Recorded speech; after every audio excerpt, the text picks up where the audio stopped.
और अब बात करते हैं विजय माल्या के ऐश-गाह की। माल्या के विदेश जाने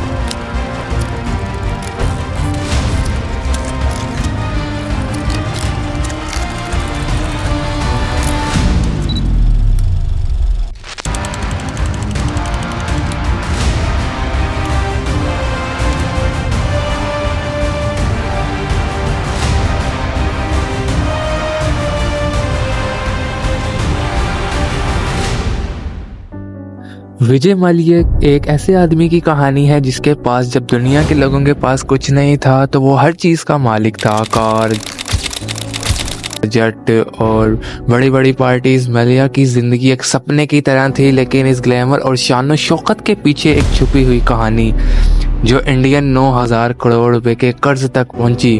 ये कहानी कैसे शुरू हुई, चलिए आज उसी के बिजनेस और सफ़र के हर पहलू को एक्सप्लोर करते हैं।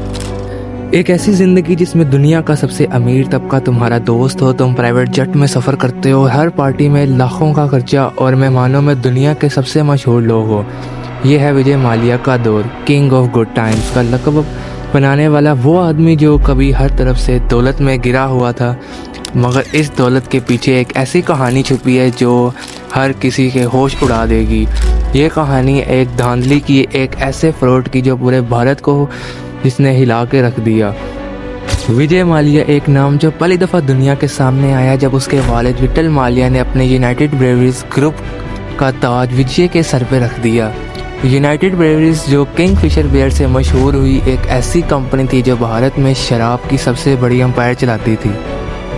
जब विट्ठल माल्या का इंतकाल हुआ, विजय सिर्फ 28 साल का था और उसने अपने वालिद के बिजनेस को संभाल लिया। मगर क्या वो सच में इंटरेस्टेड था अपने बिजनेस में, या फिर उसका ध्यान कहीं और ही था। विजय ने अपनी ज़िंदगी एक किंग की तरह गुजारी है। करोड़ों रुपए के जहाज़, लंदन और गोवा में आलीशान हवेलियां, formula 1 team, IPL cricket team और दुनिया भर की महफिलों का हिस्सा। उसके लिए पैसा सिर्फ एक खेल था। जब लोगों के पास बुनियादी ज़रूरियात तक नहीं होती थी, विजय माल्या के पास वो सब कुछ था जो सिर्फ ख्वाब में देखा जा सकता है। मगर उसके ज़वाल की शुरुआत भी उसी ग्लैमर और फेम में छुपी हुई थी। विजय के वेंचर किंगफिशर एयरलाइन ने बिलियंस का लोन लिया जो कभी वापस नहीं किया गया।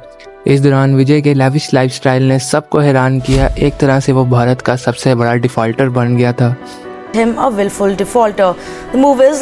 मगर उसके राज सिर्फ इतने नहीं थे। लेकिन विजय माल्या का फ्रॉड का असली राज सिर्फ लोन या उसके लैविश लाइफस्टाइल तक महदूद नहीं था।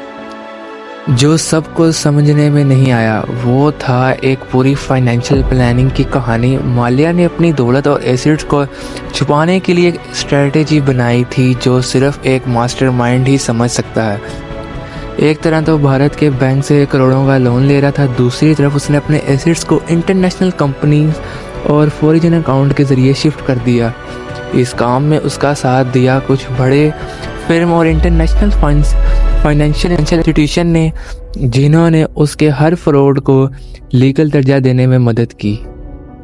विजय के इस पूरे नेटवर्क का सेंटर था शेल कंपनीज जो अलग अलग मुल्कों में रजिस्टर हुई थी, ताकि किसी भी गवर्नमेंट को इस बात का पता ना चल सके कि असली ओनरशिप किसके पास है। ये शेल कंपनी ऐसा काम करती थी कि विजय का पैसा अलग अलग लेयर्स में घूमता रहता और जब तक वो किसी एक जगह ठहरता असल ओनरशिप तक पहुंचना मुश्किल हो जाता। इसी तरह विजय माल्या ने अपनी फाइनेंशियल एम्पायर को भरपूर तरीके से छुपाया। जो लोग सोचते थे कि विजय एक बिजनेसमैन है, वो नहीं जानते थे कि वो कितना शातिर था अपने फ्रॉड को छुपाने में। क्या आपको पता है कि विजय ने कैसे फॉरेन रियल एस्टेट और लग्जरी प्रॉपर्टीज़ को अपने नाम से हटाकर दूसरी कंपनीज के नाम पर रजिस्टर करवाया? ये सब वो लोग थे जो इसके साथ मिलकर भारत को लूट रहे थे। लंदन में उसकी मैंशन, फ्रांस में उसकी वाइनयार्ड और स्विट्ज़रलैंड में बैंक अकाउंट्स, ये सब कुछ एक प्लान एस्केप का हिस्सा था। जब भारत की एजेंसियां उस पर हाथ डालने का सोचती, विजय पहले से ही अपना पैसा और रिसोर्स शिफ्ट कर चुका होता। ये उसका लॉन्ग टर्म प्लान था, एक मास्टरमाइंड फ्रॉड जो पूरे भारत को मज़ीद झटके देने वाला था। विजय माल्या ने ना सिर्फ भारत का फाइनेंशियल सिस्टम को गलत इस्तेमाल किया, बल्कि इंटरनेशनल रेगुलेशन का भी फ़ायदा उठाया। वो एक ऐसी चाल चल रहा था जिसमें वो हर कानून से एक कदम आगे रहने की कोशिश में था। लेकिन ये सारी कानूनी कार्रवाइयाँ इतनी आसान नहीं थी। इसके लिए विजय ने इंटरनेशनल एक्सपर्ट्स का सहारा लिया जो उसको मदद देते थे कि कैसे एसिड को ट्रांसफ़र किया जाए बिना किसी शक के।